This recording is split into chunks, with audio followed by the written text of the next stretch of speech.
Сайн байцгаана уу? За уулзаагүй удсан байна. Сүүлийн 2 сарын хугацаанд миний хувьд бол бүтээн байгуулалтын удирдал эхэлсэнтэй холбоотойгоор төслүүд дээр ажиллалаа. Тэгээд тэр хугацаанд бас тодорхой энэ төслийн төлөвлөлт хяналт тал дээр асуудлуудаа тулгарсан. За тэгээд тэр асуудлуудаа шийдэх шийдлүүдийг хайсан. Тэгээд өнөөдрийн миний бэлдсэн та бүхэнтэй хуваалцахаар шийдсэн сэдэв бол төслийн төлөвлөгөөг өндөр наривчлалтай болгох систем ба. За тэгэхээр миний хувьд өмнөх бичлэгүүдээр өмнөх видеонуудаар илүү мастер төлөвлөгөө хэрхэн боловсруулах вэ? Төслийг бүхэлд нь том дүр зургаар нь хэрхэн харах вэ гэдэг тал дээр бол ингээд бичлэгүүдийг хийсэн. За тэгээд тодорхой линкүүдийг би бол энэ дээр бас картаар байршуулад өгье гэж бодож байна. Та бүхэн тийшээ ороод бас үзэх боломжтой. За энэ удаа би тэр мастер төлөвлөгөөнөөс гадна төсөл дээр ингээд нэгэнт гэрээ хийгдээд ажил эхэлцсэн төлөвлөгөө нь аль хэдийн боловсруулагдчихсан бол тэр мастер том ерөнхий төлөвлөгөөг яаж наривчил задалж хэсэг болгож удирдах вэ? Илүү яаж хэрэгжүүлэлтийн шатанд энийг наривчлах вэ гэдэг талаар бол ярих болно. За хамгийн эхлээд миний ярмаар байгаа сэдв нь төслийн хяналтын цэгүүд. За project milestones гэж ярьж байгаа. Тэгэхээр төслийн хяналтын цэг гэхээр ер нь бол тодорхой үе шатны төгсгөлд ч гэдэг юм уу тодорхой нэг бүлэг ажлуудыг нэгтгэхэд тодорхой нэг үр дүнд хүрж байгаа бол тэрийг бол бид нар төслийн хяналтын цэгүүд гэж бол ойлгож болно. За тэгэхээр энэ дээр би ямар хяналтын цэгүүдийг ерөнхий хяналтын цэгүүдийг оруулж өгсөн бэ гэхээр за нэгдүгээр тендер сонгон шалруулалтын материал гэдэг ийм хяналтын цэгүүдийг бэлдсэн байгаа. За би хэрвээ тендерт оролцох гэж байгаа бол эсвэл тендер зарлаж байгаа бол мэдээж тэр нь хяналтын төсөв, хяналтын графиктай техникийн даалгавартай байгаа. Тэгэхээр тэрэнд нь зориулж тооцоол хийх, төлөвлөгөө гаргах гих зэрэг процессууд хийгдээд энэ материалууд бол бүрддэг шүү дээ. Тийм учраас бол энэ дээр бид нөгөө мастер төлөвлөгөө, ерөнхий төлөвлөгөөгөө боловсруулад үнийн саналаа бодоод өгдөг, техникийн бас шийдлүүдээ гаргаж өгдөг. За үүний дараа тодорхой сонголтууд альтернатив хөлбруудыг харж үзээд за тэгээ ажил гүйцэтгэх гэрээг бол хийж байгаа. За тэгэхээр энэ ажил гүйцэтгэх гэрээ хийхэлсэн бол тодорхой хугацааны дараа ажил эхлэх ёстой байдаг. За тэгээд дараагийн хяналтын цэг бол ажил эхлэх байна. За тэгэхээр энэ ажил эхлэх хяналтын цэгээс эхлээд миний яг өнөөдөр ярихаар бэлдсэн хэсэг эхэлж байгаа. За ажил эхлэх. За тэгээд дундын санхүүжилт. Ихэнх байгууллагууд яг одоогийн байдлаар энэ үе шатнд дээр явж байгаа гэж бодож байна. Тэгэхээр энэ үе шатнд яаж төслийг цэгцлэх вэ? Яаж төслийг бас нэгэнд гарцсан төлөвлөгөөн дээр үндэслээд илүү наривчлалтай, бодиттой гоор төлөвлөж чанах вэ гэдэг талаар авч үзэх болно. За тэгээд дундын санхүүжилттэй өгснээ дараагаар мэдээж ажлууд үргэлжлээд тэгээд ажлыг хүлээлгэж өгөөд бол тусдаг байгаа юм аа. За энэ бол төслийн high level гэж ярьдаг маш ерөнхий хяналтын цэгүүд байлаа. За нэгэнт бид нар ийм хяналтын цэгүүд тодорхой төслүүд төр байдгийг мэдэж авсан бол за цаашаа явцгаая. За төлөвлөгөөнүүдийн тухай. За төлөвлөгөөнүүд гэхээр нэгдүгээрт төрөл бүрийн төлөвлөгөө байгаа. Project management plan гэж нэртэй байгаа.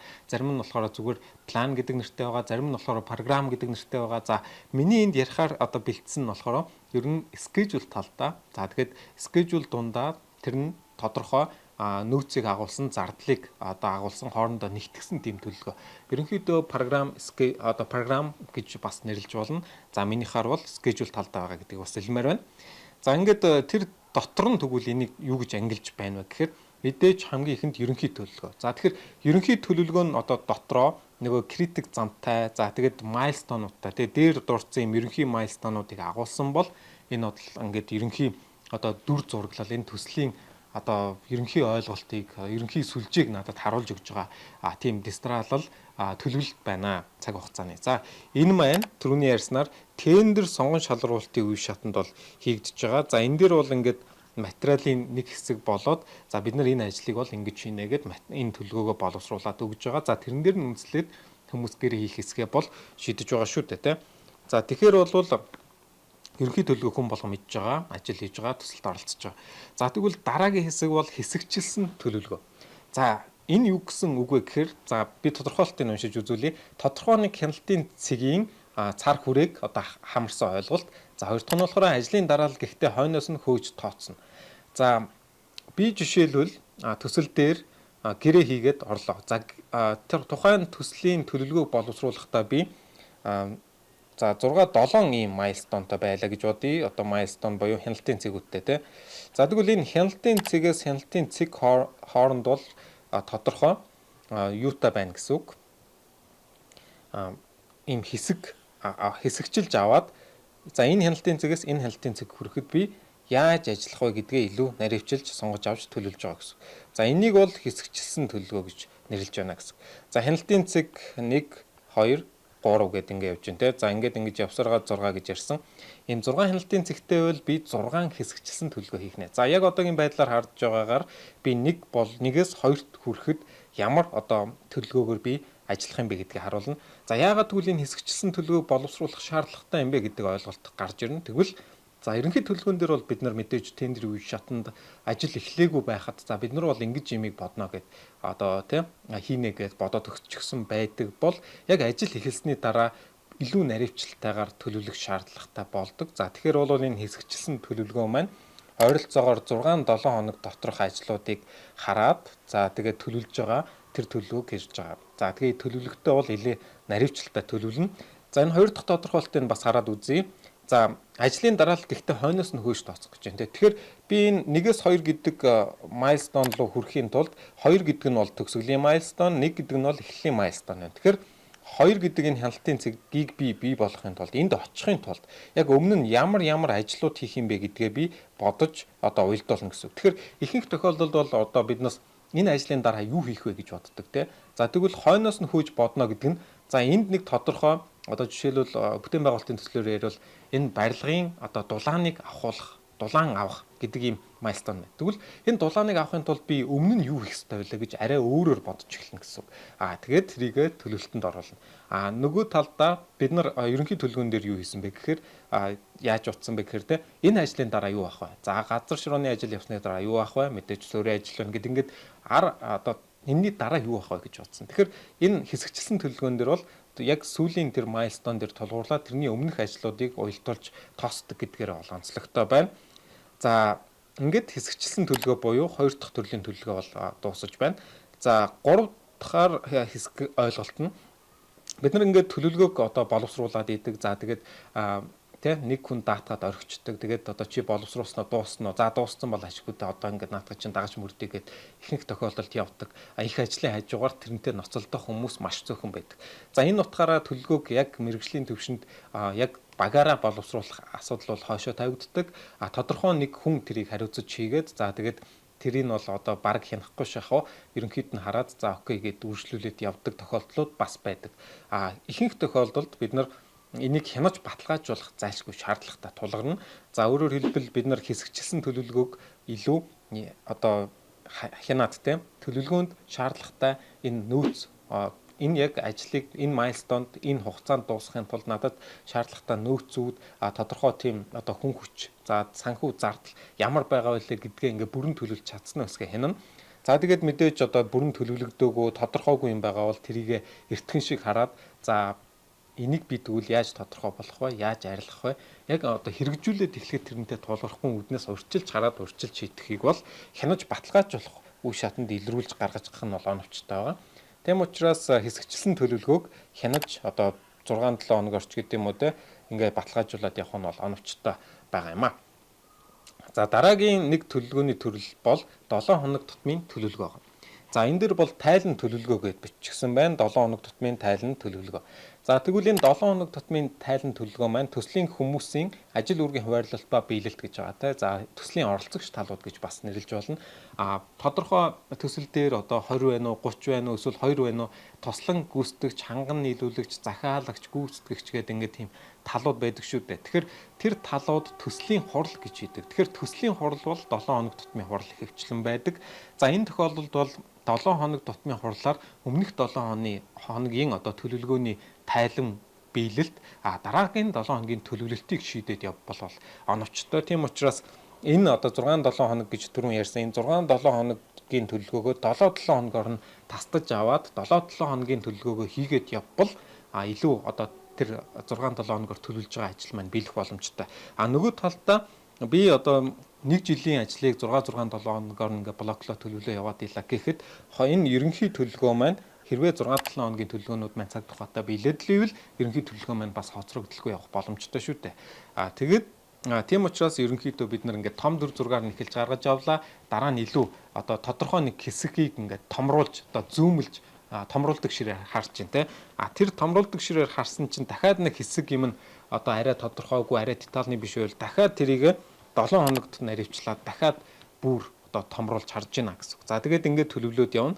Бүр одоо наривчлахыг хүсвэл энэ өдөр тутмын шуурхай хурал гэж байдаг те. Өдөр тутмын шуурхай хурлаар бид нар тухайн 7 хоног төлөвлөгдсөн ажлуудаа өдөр өдөрт нь хуваагаад ингээд хоорондоо шуурхай мэдээлэл солилцоод ингээд биений гүйцэтгэл тим хувьтай явж гин энэ 7 хоногийн сүүлээр тэгэх юм шиг байна гэх мэтлийн мэдээллүүдийг солилцоод явах боломжтой. За ингээд бид нар бол ингээд 4 төрлийн төлөвлөгөөг төсөл дээр хэрэгжилж болох юм байна.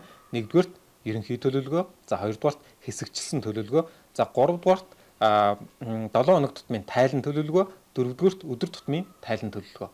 За тэгвэл энийг яг хизээ яаж ашиглах вэ гэдэг дараагийн асуулт гарч ирж байна. За 7 хоног өдөр тутам гэхээр ойлгомжтой. За өдөр тутмыг бол шуурхай хурал дээр би түрүүн ярьчихсан.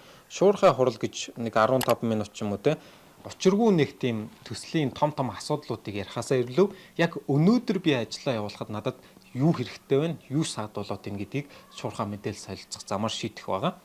Харин 7 хоног тутмын төслийн хурал нь бол төлөвлөгөө нь бол төслийн хурлаар түрүүний ярьсанчлан авч хэлэлцүүл зохино. Тэгэхээр энэ дээр бол яг өдөр тутмын одоо жижиг сажиг асуудал гэхээсээ илүү яг 7 хоногийн хугацаанд бид нар юу хийв, юун дээр алдав, дараагийн 7 хоногт бид нар юун дээр анхаарах вэ, юуг шийдэх вэ? Магадгүй ингээд зөрүү гарсан бол бид нар яаж дараагийн 7 хоногийн хугацаанд энэ зөрүүг хугацааны хоцролтыг төсөв мөнгөний зөрүүг барьж авах вэ гэдэг юм одоо жоохон тогтолцооны шин чанартай асуудлуудыг ярьж болно. Тэгвэл бас харьцангуй 7 хоногийн одоо тийм хязгаартайгаар тухайн дараагийн 7 хоногт хамир ялгадаг. Харин хэсэгчилсэн төлөвлөгөө буюу түрүүний ярьсан 6-7 хоног хүртэл гэж байгаа тийм 6-7 хоног биш байж болно. 3-7 хоног, 4-7 хоног гэж байж болно. Тэгэхээр энэ хэсэгчилсэн төлөвлөгөөг бол тухай бүрт буюу ер нь түрүүний ярьсан нөгөө төслийн 6 хяналтын цэг ингээд байлаа гэж бодоход за хяналтын цэг бүр дээр ингээд дуусах эхлэх үед жишээлбэл 2 гэдэг хяналтын цэгийг буюу түрүүний ярьдгаар би дулаан авах гэж ярьсан те. За дулаан авчлаа гэж бодоход тэгвэл 3 гэдэг хяналтын цэг рүү очихын тулд би дахиад нөгөө мастер төлөвлөгөөнөөсөө хэсэгчилсэн төлөвлөгөө гаргаж ирнэ гэсэн. Харин энэ хяналтын цэгүүд хаанаас гарч ирж байна гэхээр мастер төлөвлөгөөнөөсөө хяналтын цэгүүд одоо 6 ширхэг хяналтын цэгтэй байна. Энэ төсөл гэдэг нь бол тодорхойлогдох нэ. За тийм учраас тухай бүрт төслийн хяналтын цэг дээр энэ хэсэгчилсэн төлөвлөгөөг бол боловсруулвал илүү зохимжтой байх нь байна. За үүний дараа тэгвэл ерөнхий төлөвлөгөөг яг яах вэ? За мэдээж зарим гэрээн дээр бол ерөнхий төлөвлөгөөг эхлээд одоо гэрээ байгуулахтаа хавсралтаар батлаад одоо аль бие усны бейслайн гэж ярьдаг те. Ерөнхийдөө дагаж мөрдөх тийм суурь утгаа болгож авна. Гэхдээ энэ ажил эхлээд явах бүрт яг прогресс оруулж ирнэ гэдэг тийм залтууд байдаг. Өөрөөр хэлбэл сар тутамд юм уу, улирал тутамд ийм одоо ерөнхий төлөвлөгөөн дээр апдейт хийгээд явна гэсэн заалт гэрээнүүд дээр байддаг.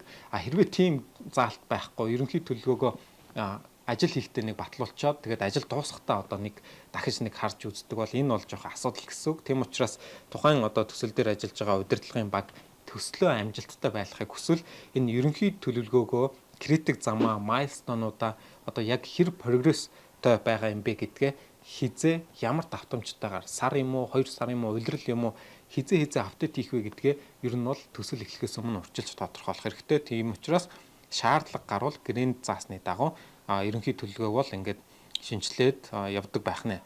За тэгэхээр төлөвлөгөөг бид нар ярьж дууслаа. За дараагийн хэсэг бол илүү практик шин чанартай. За энэ төлөвлөгөөнүүд ийм байдаг юм байна. Тэгэхээр танаа төсөл дээр хідэн төлөвлөгөө нь одоогийн байдлаар хэрэгжиж байна. Та бүхэн комментээр надад бас миний хийж байгаа одоо энэ санал болгож байгаа онол судалгаанд нэмэр болох зорилгоор бас өөрсдийнхөө туршлагыг хуваалцаарай. За тэгээ ер нь яаж ашиглавал энийг оновчтой гэж үздэг нь таны одоо ажил дээр ажиглагдсан бэ гэдэг бас сэтгэлдээ хуваалцаарай гэж хүсэж байна. За энэхүү 4 төрлийн төлөвлөгөөг хэрэгжүүлж эхлэхэд туслах алхмуудын тухай одоо ярьцгаая.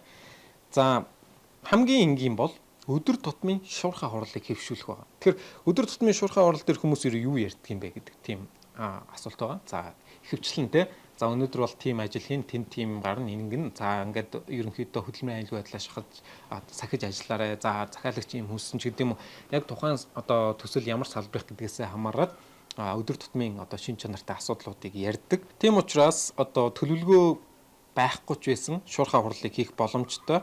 Шуурхай хурал хийгээд эхлэх юм бол хүмүүс магадгүй энэ чинь нэрээ 7 хоногийн нэг төлөвлөгөө гэж байх хэрэгтэй юм байна. Тэгжиж тэрэн дээр үндэслээд шуурхаануудаа өдөр тутам нэг 10-аас 15 минут хоорондоо мэдээлэл солилцоод 7 хоног тутмынхаа төлөвлөгөөг биелүүлэхийн төлөө ингээд хийвэл үр ашигтай байна гэдэг дараагийн сэтэл төрж магадгүй тий. Тэгэхээр өдөр тутмын шуурхай хурал гэдэг имийг та бүхэн хөвшүүлэх гээд оролдоод үзэрэй гэдгийг зөвлөмөр байна. Хамгийн ихний алхам нь.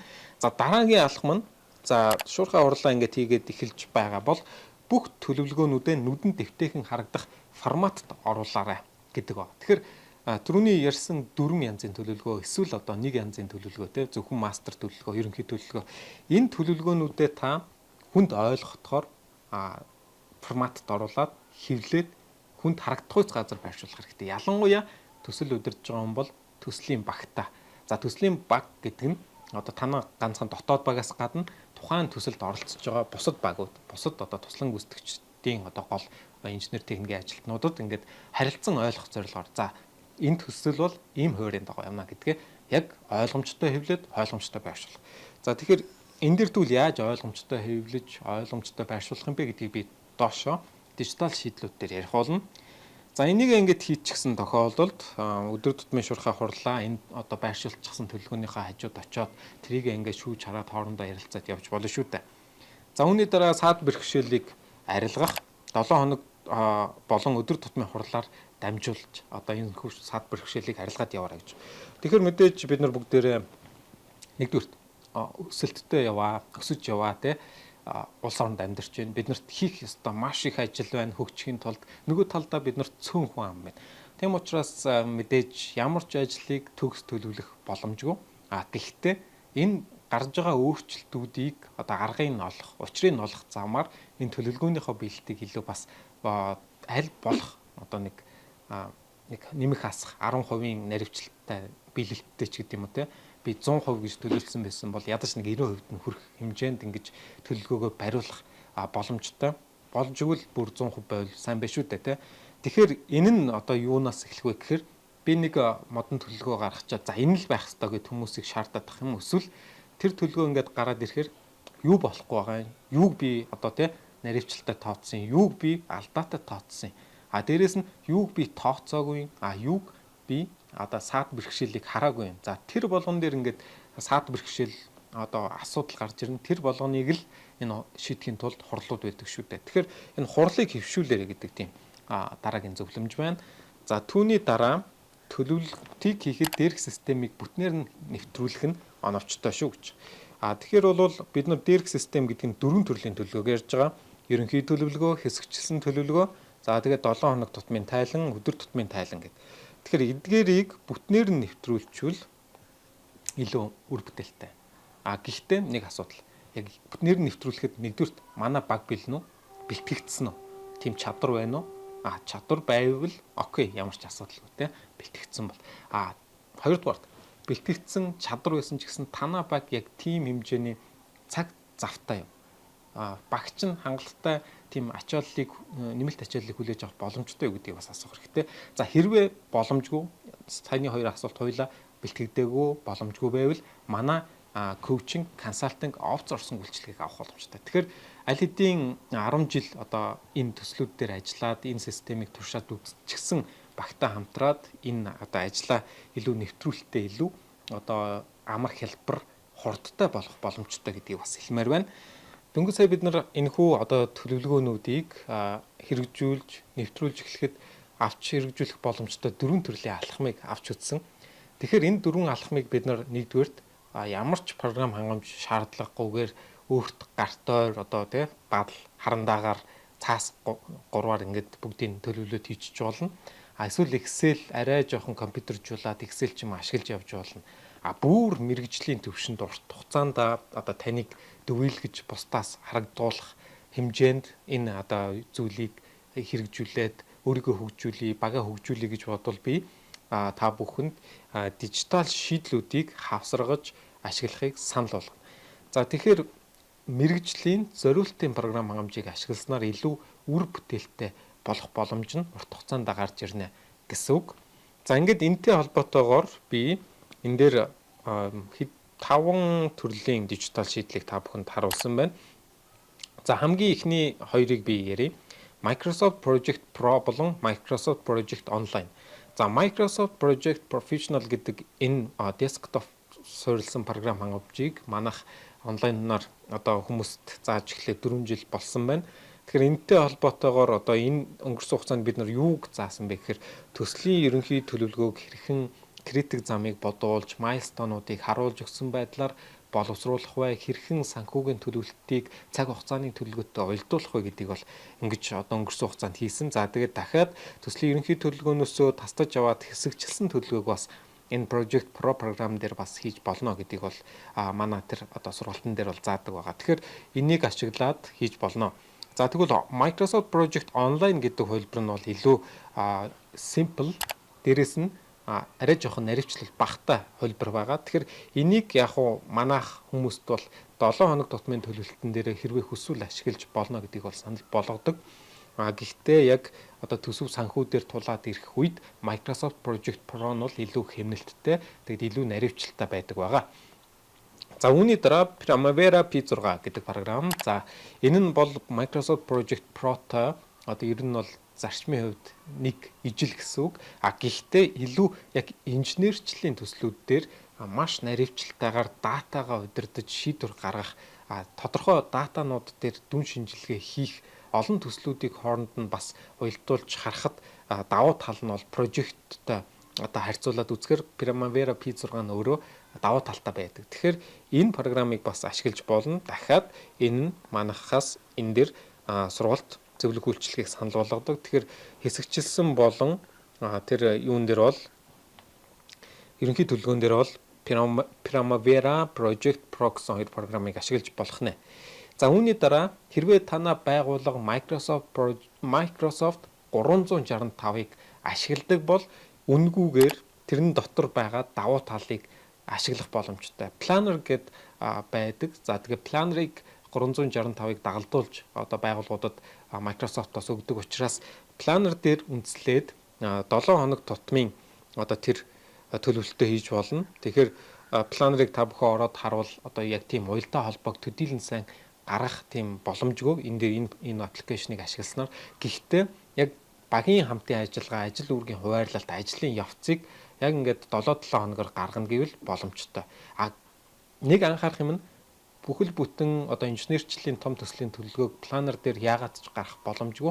Яагаад гэвэл нэгдүгürt Project Pro гэдэг хөлбрийг Microsoft-оос давхар хөгжүүлээд энэ Planner-ыг бол арай жоохон ерөнхий илүү одоо ойрын хугацааны төлөвлөлтүүд дээр харин Pro-г нь бол илүү төслийг цогцоор нь төлөвлөх, наривчлалтай төлөвлөх үед ашиглаарай гэдгийг санал болгосон байдаг. Тэгэхээр хэрвээ та бүхэн Microsoft 365-ыг ашигладаг бол Planner болон Teams-ийг одоо хослуулах замаар энийг бол ашиглаж болно. Дахиад энэ дэр манайх сургалт зөвлөх үйлчлэгийг бас санал болгодог байна. За хэрвээ та бүхэн Microsoft Project за эсвэл Microsoft 365-ыг ашигладаггүй хэрнээ дижитал шийдэл нэвтрүүлмээр байгаа бол та бүхэнд Trello гэдэг энэ програм хангамжийг миний хувьд бас санал болгоно. Мөн адил одоо Planner-тай ижил төрлийн одоо үүрэгтэй учраас илүү 7 хоног тутмын ажиллагаа энэ дээр ингээд оруулаад явхад бол хангалттай. Гэхдээ ямар ч тохиолдолд Trello ч вэ, Planner ч вэ төслийн цогц төлөвлөгөө, хэсэгчилсэн төлөвлөгөө байхгүйгээр энэ хоёр одоо жижиг аппликейшнийг ашигласнаар төсөл бол одоо цагтаа дуусна, хугацаанд дуусна гэсэн баталгаа болж чадахгүй гэдгийг бас та бүхэнд хэлмээр байна. За ингээд энэ удаагийн бичлэгээр бүгдээрээ төслийн төлөвлөгөөг өндөр наривчлалтай болгох систем 4 төрлийн одоо төлөвлөгөө ерөнхийгөөс одоо зүүмлээд өдөр тутмын ажил хүртэл ингэж одоо удирдах боломжтой төлөвлөлт хяналтын тэр механизмыг дижитал шийдлүүдтэй хослуулад 4 алхмын тусламжтайгаар хэрэгжүүлэх талаар авч үзлээ. Тэгээд энэ танд бахан ч гэсэн мэдээлэл хэрэгтэй мэдлэгийг олгож чадсан, дамжуулж чадсан бол та заавал лайк тааж надад мэдгдээрэй. Яагаад вэ гэхээр энэ нь миний одоо цаашдаа энэ бичлэгүүдээ үргэлжлүүлэх бас мотивац болж өгдөг байгаа шүү. Тэгээд мэдээж комент бичээд тодорхой асуудлууд дээр санал солилцох бас миний хувьд сонирхолтой байдаг. Тэгэхээр комент бичээрэй. Яг энэтэй холбоотой төслийн менежменттэй холбоотой, төлөвлөлттэй холбоотой плейлист руу та бүхэн ороод дахиад энэний одоо тодорхой өөр өнцгөөс тайлбарласан шийдлүүдийг бас харах боломжтой. Ингээд дараагийн бичлэгээр уулзцгаая. Баяртай.